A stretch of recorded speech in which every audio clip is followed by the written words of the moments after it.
Hi, my name is Brynley Green, and this is my testimony. I accepted God into my life at a really young age. I grew up in a pretty Christian household where I would go to church every Sunday and read my Bible and everything like that. But when I accepted God into my life, I never really truly committed to that, and I kind of just was touch and go and would come to church and youth group and everything, but never really let him into my life outside of that. When I came into high school, I entered a spot in my life where I kind of lost God and lost my faith in him because everything in my life started falling apart.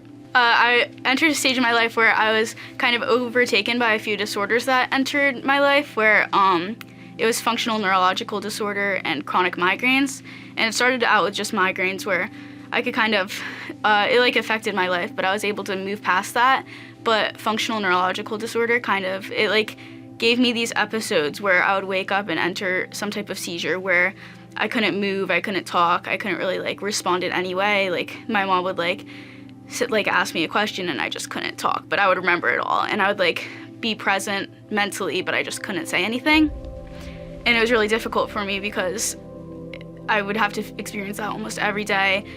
It started taking a toll on my mental health because obviously my physical health wasn't too good at the time because I was stuck in that series of episodes. So I ended up spending some of my sophomore and junior year just on homebound doing tutoring and everything, which isn't quite ideal for a high school experience.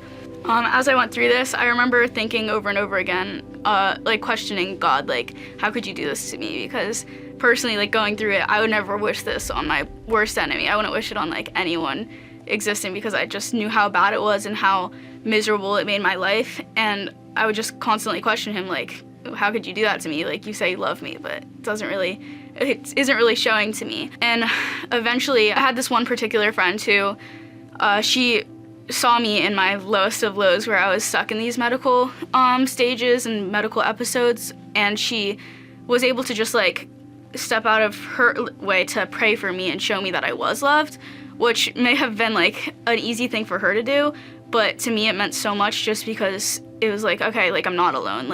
God is looking out for me and he is working in me. 2 Corinthians 1:8-9 says this: "We were so utterly burdened beyond our strength that we despaired of life itself.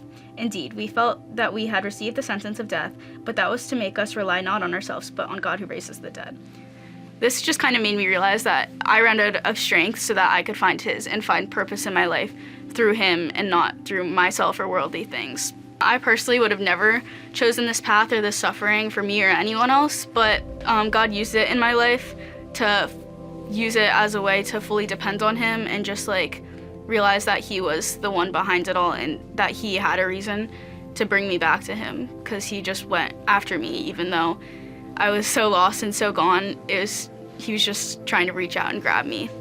So I ended up going to a rehabilitation program where I would do these calls where they would kind of teach me how to reset my brain and my whole functioning part to teach it how to respond. And I was able to fully go back in school now, and I'm applying to colleges, I'm trying to figure out where I'm going next, but I was fully able to come back up from that, and I haven't had an episode in probably about 8 months now, which is really big because it used to be every single day. And I could fully see God through that all and just see how he wasn't, he was using this as something. It wasn't just to put me through pain and suffering, it was to build something out of it and show me that I'm not alone and that God is with me even through the worst of it. Today I'm getting baptized, not because my life is perfect, but because Jesus never stopped working in me even when I felt like I had nothing left. I want others to know that I'm choosing God because he never stopped choosing me, and that